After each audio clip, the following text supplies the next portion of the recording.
from an undisclosable location for reasons of security and therefore insecurity, which is ramping up more and more, ratcheting up more and more by the day. Cometh the hour, cometh the mothership, that is Coast to Coast AM, the Saturday night edition, the second half of what I like to call the Zombie Jambi weekend. It was nice to be in with you last night, and tonight we have a program that I believe you will like as well. Tonight in the first hour, Ron Eckerman, early pioneer in the rock and roll concert industry and survivor of the plane crash that took the lives of 6 people, including 2 founding players of the legendary rock band Lynyrd Skynyrd. His book, Turn It Up, or maybe Tine It Up, as the song goes. Then, Joel Skousen, good friend to Coast AM, and therefore all of you, because we are Coast, collectively. He's a political scientist, as you may know, publisher of World Affairs Brief, and chief designer of the Secure Home Design Group, which pretty much says it all. We'll get his take on current world affairs and how they directly affect all of us. Cruising through the news is very interesting. It's what I like to call the usual buffet of buffoonery. Egypt plans farewell intercourse law. Yes, the spouse has passed away, but we'll have that dance just one more time. That's a strange crew over there that's endorsing this sort of thing. Of course, to hear some of them tell it, it's not much different post-mortem as it is pre-mortem, but that's enough of that. And let's see, one of the states has decided to okay federally protected bird killing in order to protect endangered fish. Meth lab explodes in man's pants during traffic stop.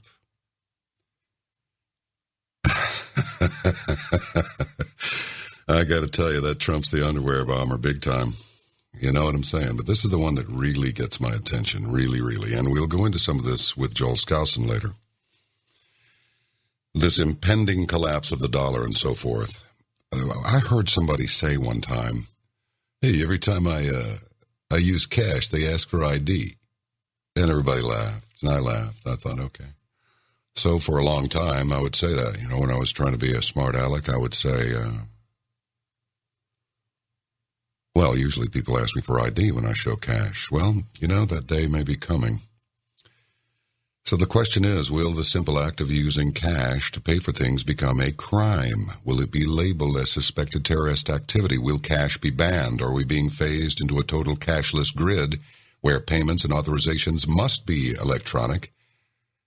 And the system has long been conditioning us to accept it and ditch black market paper notes. This comes from our friend Alex Jones's website, InfoWars. I recommend that you go to the coasttocoastam.com site and then look at InfoWars and then look at Full Spectrum Dominance. There is a smorgasbord of information on InfoWars and FSD. Now, let me just embellish a little bit here, or rather amplify. I don't think any embellishment is called for. Even paying cash for a cup of coffee has been branded suspicious by a series of memos put out by the FBI to breed a paranoid atmosphere around normal, everyday activities. Meanwhile, the biggest criminals, of course, are those who manipulate the currency, starting at the private Federal Reserve and the top 6 megabanks. So it could very well be that the next time you pull out a substantial amount of cash to pay for something, you immediately go on to yet another list. Now, this makes sense in a way because let's say the collapse of the dollar is inevitable. And since we all know that money is created and erased with the stroke of a pen in the former act and the, well, ink eraser in the latter, it would make a lot of sense that if any kind of trading is going to go on, maybe it all has to be done electronically, because then And I mean, think of the trees that'll be saved and the ink, those petroleum products and so forth. It's just absolutely nauseating. And this is something that deserves your scrutiny, and I urge you to get into it. You know, there is an awakening happening, and it's because of people like you. I mean this. You listen, you want to listen, you want to learn, you want the truth, you're not getting it, you seek it out, you come here and we give you as much as we can without being labeled terrorists ourselves and wind up taking a one-way vacation down to Gitmo or something, which under NDAA we could experience such a vacation. It might even come under the category of permanent vacation. No charges, no phone call, no lawyer, just detention indefinitely. But I digress because, well, at this point, it's the only thing to do. However, your elected officials are beginning to listen, and in fact, many of your elected officials are beginning to see things your way. So keep up the pressure, stay engaged, resist what you know needs to be resisted, and I predict it'll go our way. Won't be easy, but it will go our way. Why? Because there are more of us than there are of them. We'll be back in 2 minutes with Ron Eckerman. We're going to look forward to talking to the man who has written Tying It Up, his experiences in the concert business. We'll take some of your calls, we'll experience a few good tunes, and just generally have a big old time. Stand by. The Caravan of Midnight leaves in 2 minutes on Coast to Coast AM. Ron Eckerman was an early pioneer in the concert industry. In 1973, began producing concert tours and created a concert lighting and tour management company called Clearlight Enterprises. The organization toured with the top bands of the era: Fleetwood Mac, Peter Frampton, Willie Nelson, War, Humble Pie, Foghat, Alvin Lee, as he said himself, Waylon Jennings, Trapeze, Montrose, Gary Wright, many, many others. Well, in 1976, he took on the challenge of managing Lynyrd Skynyrd tours and witnessed and participated in their rise to fame. Ron was on the plane that crashed and killed 3 members of the band. After recovering from that tragic plane crash that put an end to the original Lynyrd Skynyrd, Ron went on to produce in television, film, stage, taught theater, artist management at Santa Monica College. He's been writing short stories, technical manuscripts, and financial articles for the past few years. His book is Turn It Up. It's a memoir about his experience with the 1970s concert scene and the rise and fall of one of the world's most legendary and iconic rock bands, Lynyrd Skynyrd. Welcome onto the bridge, Ron Eckerman. It's good to have you. Thank you. It's a pleasure to be here. Would you tell me, the problem with sitting in this chair sometimes is that I'm so much of a fan that I get caught up in the fan disinformation that goes on all over the place. Now, it's my understanding that the people who were actually lost, well, in that crash, Ronnie Van Zant, Steve Gaines, Cassie Gaines, assistant road manager Dean Kilpatrick, the pilot Walter McCreary, and co-pilot William Gray, and Collins, Rossington, Wilkeson, Powell, Pyle, and Hawkins, and the road crew suffered injuries as well as yourself. I mean, that's got to be a horrific thing, but tell us what you will about it, or what you're willing to talk about it, because it's got to be one of those things that is one of those traumas that just doesn't go away. You don't ever get over it. You just adapt to it.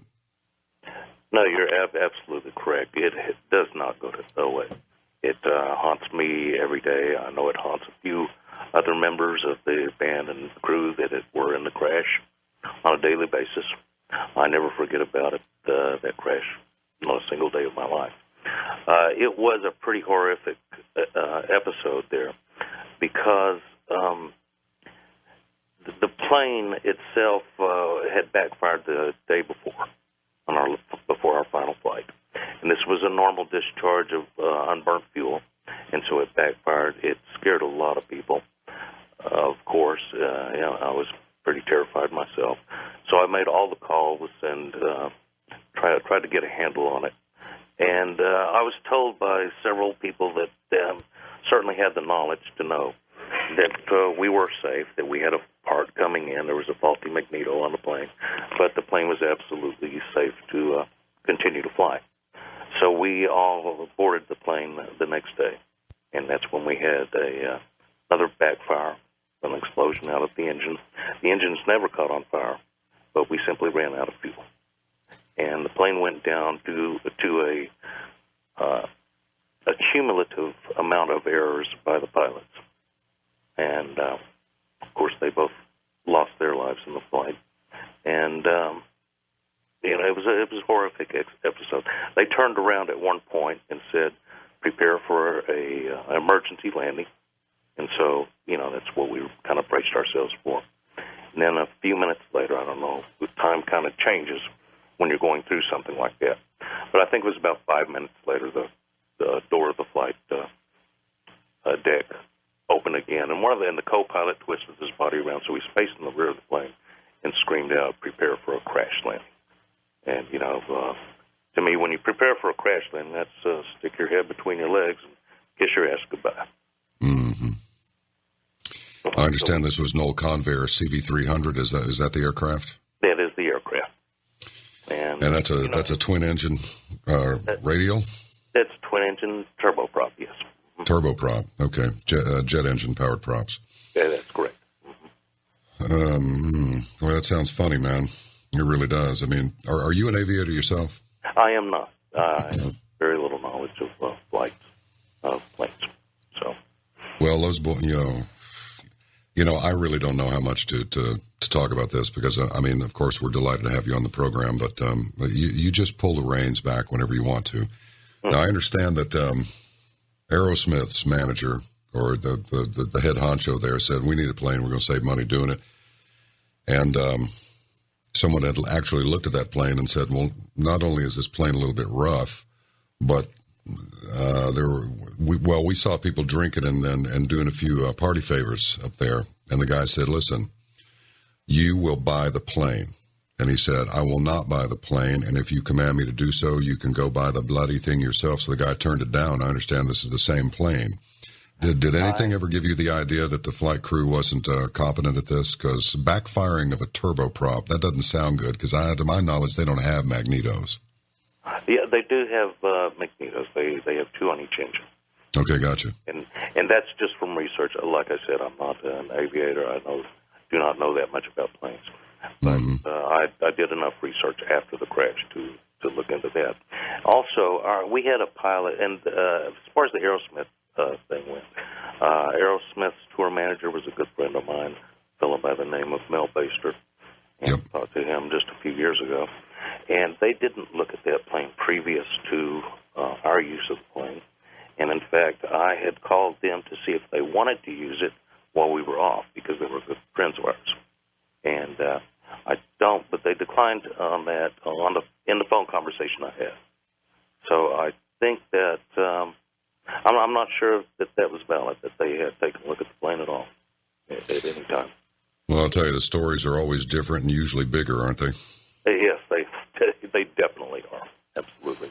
Well, would you just set the record straight here? Because there are so many sites about this band. Because Lynyrd Skynyrd, those kids were they had just a meteoric rise. I remember they played in Fort Worth, Texas, and the headliner was supposed to be Wishbone Ash. Mm-hmm. And they were rolling pretty good. In fact, we played some Wishbone Ash on Easter weekend. But when Lynyrd Skynyrd came on there, I'm here to tell you, the crowd went nuts. And I was like, wow, these head-down Southern rockin' guys, it's just this wall of sound. It was amazing. And right after, what was it, Street Survivors had just come out? Street Survivors had just come out 3 days before the crash. And, in fact, that was an early release of it. It was actually out, I think, the day before the crash.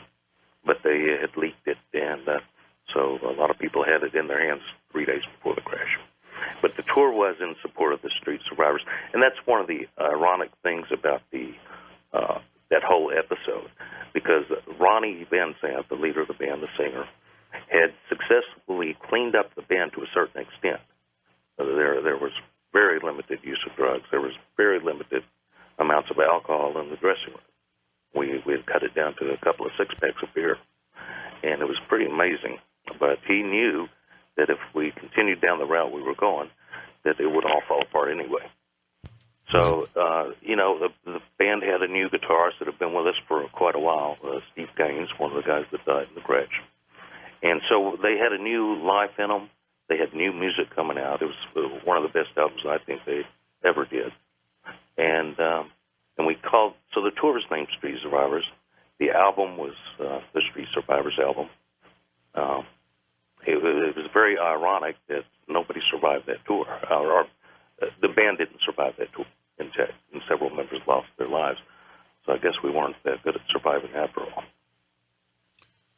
You know, the thing that's so amazing about this stuff is when a tragedy like this occurs, I mean, right after the release of this mammoth, totally like over-the-top successful record, that they instantly became legends. I mean, their names are just permanently etched into the Rock and Roll Wall of Fame.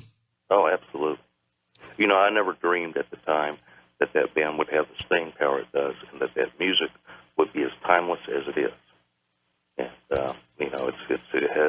it doesn't surprise me now, because I listen to it now, and it is timeless.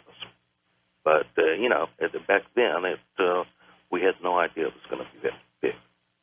You know, I would imagine, I don't know for sure, but I would imagine they've surpassed the Doors as far as being the legendary American band. Well, I think you're right, because frankly, as I recall it, Light My Fire, Love Street, Hello, I Love You, stuff like that, everybody liked it. Right. Mm-hmm. And then when L.A. Woman came out, it seemed to be pretty obvious to everybody, something going on here. The sound is different, and Jim sounds different. I mean, the whole bloody thing is just different. And then, when Morrison checked out, however he checked out, like I say, the stories are always bigger. Some say his dad was this Navy admiral, and he's actually a cowboy up in the Dakotas or somewhere now, and because of the whole hippie thing and how it scared everybody to death back in those days. But when Morrison when it was announced that he had passed away, he became a legend instantly, and I think the Doors enjoyed more popularity after Jim died than before. That's very possible. Yeah, definitely. They did become legendary, reach legendary status quite often after a tragedy occurs. Throughout history, with various people throughout history, in all types of fields. Isn't it amazing? Buddy Holly, Richie Valens, the Big Bopper, Otis Redding, the Bar-Kays, Patsy Cline, Cowboy Copas, Hawkshaw Hawkins, Jim Croce, Ricky Nelson, Stevie Ray Vaughan, and Randy Rhoads. I mean, what is it? What is it with aircraft and rock and roll musicians? I've never seen anything like it. I know it is amazing. To tell you the truth, I don't understand, but it's just like you say. It happens. There's something about rock and roll and planes. It's like they don't mix. I know, but granted, these people are flying every day. Yep. Every single day of their lives, just about. And so the odds of them getting in a crash are certainly greatly increased. But also they're using private aircraft quite a lot. And private aircraft don't get the scrutiny that the commercial planes have to have. Yeah. And I suppose that's true. Yeah, it's amazing. My experience in playing with airplanes has been that people will go out and throw down $300,000-$500,000 for an airplane, and then absolutely cheap out on everything they possibly can. You know what I mean? It's almost like buying a 1,000 horsepower, Bugatti, and then worrying about the price of gas, and you just dropped $1 million on the car. Exactly. Right. I don't really get it. I never have gotten it, but they are like that. Well, the one thing I've really learned about the whole crash and everything is definitely imprinted my mind with one fact, is that if there is anything at all wrong with an airplane, anything at all, that will affect its performance in the air, you simply don't take it up. No, absolutely not. And that's my fatal error there. Well, it's absolutely true. I mean, it has to be 100%. It's not exactly like you can pull over. Exactly. Right. I'll tell you what, Ron, when we come back, let's talk about what it was like to work with those fellas. If it was, and the Beatles were like they showed up at 9 and left at 6 and had an hour for lunch, or maybe even a half an hour. But what was it like working with them? And just take us back to those days where you were among them all the time. Ron Eckerman's with us tonight. This is Coast to Coast AM.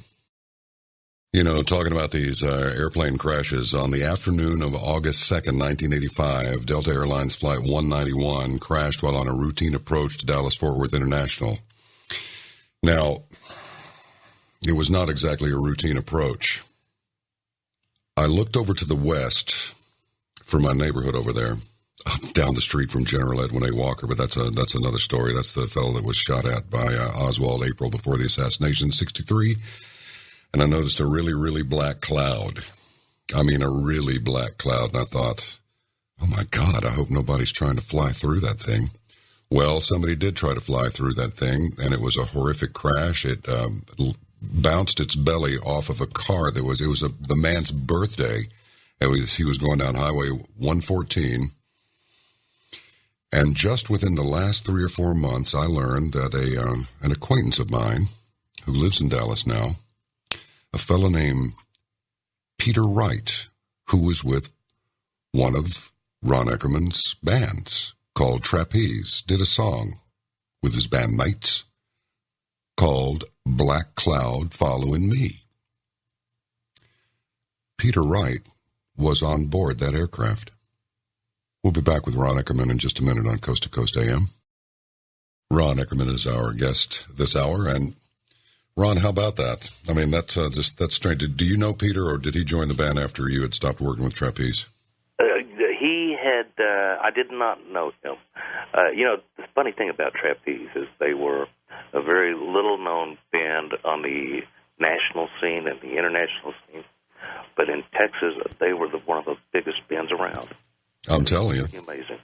Yeah, they put out this record, a song. You Are the Music, We're Just the Band. Right. And everybody just loved it, you know. Oh, it was incredible. It really was. And performers, what performers they were. They just, I remember them well. They were great. Well, in Sweet Home Alabama, of course, you hear somebody go, "Tying It Up." Right. So I take it that's why your book is titled "Tying It Up." That's right. That was Ronnie Van Zant. That would happen during the recording, and it was an accident that it got on the recording. What he was doing was telling the engineer to turn him up in the headphones. And they kept it in. It's a fascinating little tidbit there. But, well, educate our audience a little bit here, Ron. Now, how old were the band members? Early 20s, middle 20s? They were in their mid to late 20s. Now, the interesting thing is they've been playing together since they were teenagers, and it took them a long time. They went through a lot of different names, and it took them a long time to really settle down on the name of Lynyrd Skynyrd and produce the music that they did that became so popular. So it was almost one of those overnight successes that took many, many years. And they weren't overnight either. It took them up to 3 years on the scene to really make it. Well, that's still a record because they say an overnight sensation's 10 years. Ask anybody in Nashville, you know. Yes. Right. Notice how the Nashville music thing is starting to turn into rock and roll with a little twang. It really is. In fact, the whole country scene, you have your traditional country, but if you listen to the country stations, you're going to get a lot of country rock out there now. And I think that Lynyrd Skynyrd had a lot to do with that also. Oh, without a doubt. They are still they're just the last word. They are the Southern rock icon band. That's it. Yeah. They kind of defined the whole genre. Yeah. I mean, and you had these great players out there like Johnny Winter and people like that, and Lynyrd Skynyrd just pretty much obscured everybody that was playing that kind of rock, you know? Yes. The funny thing about it, if you were to go on, occasionally they'd get booked as an opener, or maybe not an opener, but the second bill on a lot of shows. And that was the most dangerous thing a headliner could do, is put Leonard Skinner before them. Oh, I'm telling you, I was there when it happened. Yeah. So you've seen it. You eyewitness to that. Oh, it was ridiculous. I mean, people were after Skinner. People were actually walking out. That's and Wishbone was a great band, but they just thought, "Oh man, this is lame. I want to stay in the zone that those boys just put me in." Yeah, absolutely. In fact, we did a show with the Rolling Stones in Epworth, England. It was the only show we ever did with the Stones. Wow. And they didn't follow Skinner. They took, I think it was 3, maybe 4 hours before they would go on stage. And that they let that audience cool down that long before they would take the stage. Now, they claimed it was technical problems. But, we were looking at these technical problems. We didn't see anything. There were no technical problems. Right. That was Sir Mick using his noddle. Yeah, maybe so. I think so, yeah. So, and, all the papers the next day after that show said that that Leonard Skinner just blew the Stones away anyway. So, and that was one more band that learned their lesson, I believe. I don't think they would have ever had us back. Did you spend any time with them in the studio? I spent very little time. The studio was not really my thing. I was the live performance and concert. I would drop by in the studio every time they were doing an album and go visit them, see how they were doing. Because I did interact with the record company and kind of was a liaison between the various avenues of an act like that. But the studio was not my thing. I wasn't a producer. I had little to say about the music. I would give them my opinion. And they wouldn't listen to me much, but, that's another reason I'd stay out of the studio. I had no business in there. Nobody wanted me in there. So. Yeah, understood. Yeah, well, I was just curious. A few of the, particularly the English bands, they just show up they do regular working hours. It was like, no, it's a job. We go in at 9 and we leave at 6. I mean, that's it. We leave it with our producer, and then we go back the next morning and fix things. And we go in individually and collectively. So I kind of wondered how they did it, but that's okay. The live thing was your thing, and well, actually, the band, they did. They kind of worked in shifts. They would keep producers burnt out and engineers burnt out because they tended to work around the clock when they went in. When they started recording, they would just go almost nonstop. So they did not have regular hours at all. And one musician decided he wanted to stay up and play all night. And he'd insist on it. He'd do it. So it was a little bit tough on the engineers and producers. Tom Dowd produced them for quite a few songs. He had a rough time with that himself. And he's kind of the grandfather of rock and roll. Yeah. So they did have they were tough in the studio. They were as tough in the studio as they were on the stage. And the name of the band came actually it was just a slightly twisted version of Leonard Skinner. Was he a PE coach? I believe so. I think he was the PE coach. From everything I've heard, of course, that was before I was with him. But from everything I've heard, he was the guy that wanted them to cut their hair and enforce the dress code. And and Van Zandt quit school over it. That's right. Isn't that funny? Yeah, he decided he knew where he was going. There's no doubt about it. Something else that's funny about Ronnie, he always repeated that he told me several times and several other people that he would die before he was 30 years old. And everybody, blew it off. They said, "Oh, man, you're crazy. Don't know what you're talking about." But somehow he did know. He died 3 months before his 30th birthday in that plane crash. Somebody we left off the list was John Denver. Yes. Mm-hmm. One of the listeners pointed out it wasn't exactly a rock and roller per se, but he was definitely a guitar playing musician. Oh yes, absolutely. It's amazing how long that list is. So where are those fellows now? I remember, I want to say 80 or 81, maybe 82. The Rossington Collins Band was formed. They released a record, and it did okay. Right. I was in the studio with them recording their first album. That's the one time they did let me in the studio with them. I didn't have much of a hand in producing. Alan Collins and I stayed up a few times recording tracks when all the engineers and producers would leave. So I stayed in there with Alan to produce his tracks. And, they were a fantastic band. They had something new. And it was kind of the same group as Lynyrd Skynyrd, but they added a couple of members, changed up a couple of members. And Del Krantz, they decided she had been a backup singer with 38 Special with Donnie Van Sant, Ronnie's younger brother's band. And so they decided to put Del as their singer. And they did some pretty good work, I think. And it was a very short-lived band. That they had a lot of trouble after, a lot of tragedy after they Yeah. Well, now, I want to make sure and mention this a few times. Anybody out there that would like to have Ron Eckerman's book, it's turnitupbook.com. Just turnitupbook.com.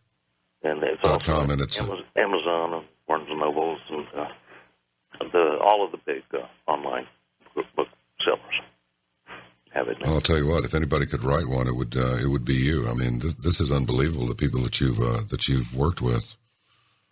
It's been a long time in that business. I spent every day of my life doing that. And in my first marriage, in fact, I think I saw her 3 or 4 months out of the 4 or 5 years I was married to her. Yeah. Yeah. And, my marriage didn't go too well. I don't see how some of these musicians can keep their marriages intact, to tell you the truth. I couldn't do it. I was unsuccessful. But, it's tough. It's a tough life. You really have no home life. Well, yeah, I mean, it's your whole world. You just live it, eat it, breathe it, and sleep it, and you're gone. So, I mean, how can you make a marriage work when you're doing that sort of thing? All you've got is what you're after. Exactly. That's it. And my first love was the music business. That's all there was to it. Well, I guess the best way to do it is the way Johnny Cash did it with Miss Carter. Mm-hmm. Exactly. We'll just live the dream together, and that's how we'll do it. Well, the present Lynyrd Skynyrd, the present configuration, Gary Rossington is in the band. He's the only original member that's in the band, and Del Krantz is who he's married to, and she's the backup vocals. So they travel husband and wife team there. So they certainly have it much easier than most musicians. I heard a story. Like I say, the stories are always better. But I heard that when Paul McCartney would take Linda with him, she was not the best singer. But she was up there singing, and they just kind of pot her down a little bit. And it was fine. She was a member of the band, and they let her sing. That's what I've heard also.